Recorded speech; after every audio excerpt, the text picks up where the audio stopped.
సత్యసాయి జిల్లా ధర్మవరం పట్టణంలో market yard వద్ద అనంతపురం నుంచి ధర్మవరం వస్తున్న ఆర్టీసీ బస్సు డ్రైవర్పై దాడి చేస్తారు. రోడ్డుపై శవయాత్ర జరుగుతుండగా బస్సు డ్రైవర్ హార్న్ కొట్టాడు. దీంతో హార్న్ కొడతావా అంటూ మద్యం మత్తులో ఉన్న యువకులు ఆర్టీసీ బస్సు డ్రైవర్ కాజావుద్దీన్పై దాడికి పాల్పడ్డారు. అడ్డొచ్చిన మహిళా కండక్టర్ గీతాంజలిపైన దాడి చేశారు. కండక్టర్ సెల్ ఫోన్ ధ్వంసం చేశారు. డ్రైవర్కు తీవ్ర గాయాలు కావడంతో ధర్మవరం ప్రభుత్వ ఆసుపత్రికి తరలించారు.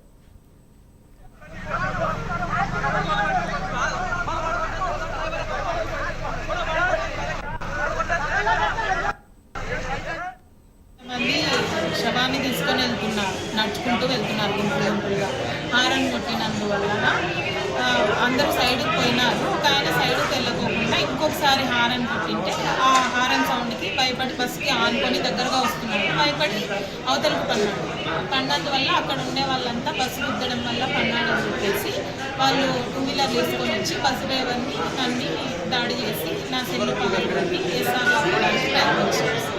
ప్యాసింజర్లు అంతా సపోర్ట్ వస్తున్నారు సార్. వాళ్ళ ఫోన్ నెంబర్లు ఇచ్చినారు, సైన్ చేసి ఇచ్చినారు. వాళ్ళు ఎవరికి సపోర్ట్ వస్తున్నారు? మాకు డ్రైవర్ది ఏం తప్పు లేదు, అందరూ బస్సులో ఉన్నారు కదా మాట్లాడడానికి వాళ్ళే ఒకరికొకరు మాట్లాడుకొని వాళ్ళు సపోర్ట్ వస్తున్నారు. డ్రైవర్ది ఏం తప్పు లేదు, ఎందుకు కొడతారని చెప్పేసి వాళ్ళు కూడా అడుగుతున్నారు. వాళ్ళు ఏమన్నా తాగినారా అక్కడ? దాంట్లో తాగినారు సార్.